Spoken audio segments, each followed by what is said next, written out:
Welcome back, friends, to our journey through the book of Genesis. Today, we step back in time, nearly 4,000 years, to the land of Goshen in ancient Egypt. The year is around 1850 BC. Imagine a sun-baked tent, the air inside thick with the scent of linen and age. Here, a great patriarch lies on his deathbed.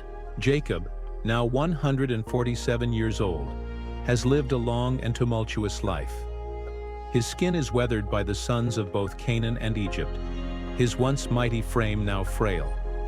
Yet his eyes, though dimmed by age, still hold the fire of a man who has wrestled with God and prevailed. He is Israel, the father of a nation. Beside him sits his most beloved son, Joseph. At 56, Joseph is a man of immense power, second only to Pharaoh. He wears the fine linen and golden collar of his high office, his appearance a blend of Egyptian authority and his Hebrew roots. Joseph has brought his two sons, Ephraim and Manasseh, to receive a blessing from their grandfather. These teenage boys, with their dark curly hair and bronze skin, represent the future, a bridge between the Hebrew past and their Egyptian present. They kneel respectfully before the aged patriarch, their simple tunics a stark contrast to their father's regal attire. Jacob, weak but determined, struggles to sit up. His voice, a mere whisper, rasps, "Bring them to me, that I may bless them." Joseph, ever the dutiful son, carefully positions his boys. He places Manasseh, the firstborn, to Jacob's right side, the traditional place of honor and the greater blessing. Ephraim, the younger, is placed at Jacob's left. This was the custom, the established order. The firstborn son always received the primary blessing, the inheritance, the leadership of the family. Joseph expects his father to follow this sacred tradition. But then, something astonishing happens. In a moment of divine inspiration, Jacob crosses his hands. He deliberately places his right hand, the hand of the greater blessing, not on the firstborn Manasseh, but on the head of the younger son, Ephraim. His left hand rests upon Manasseh. Joseph is taken aback. This is not right. This breaks with all tradition.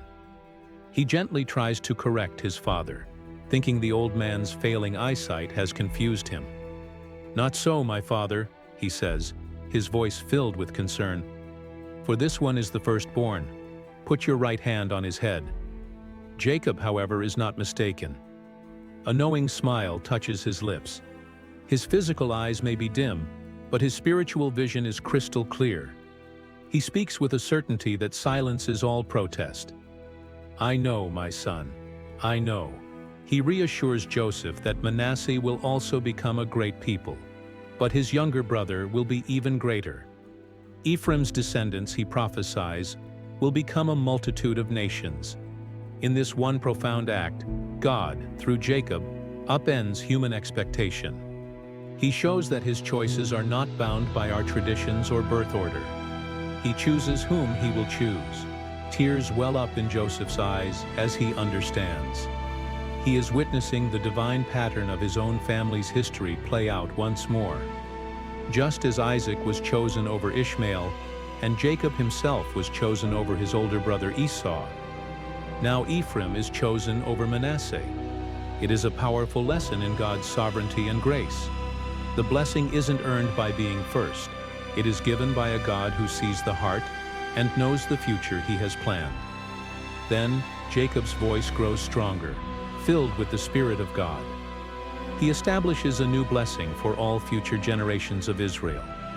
He declares, "By you, Israel will pronounce this blessing. May God make you like Ephraim and Manasseh." From that day forward, when a father in Israel would bless his sons, he would invoke the names of these two boys, putting the younger before the older, as a perpetual reminder that God's ways are higher than our ways. Finally, Jacob lifts his hands to bless Joseph himself, the son who saved his family and brought them to a place of refuge.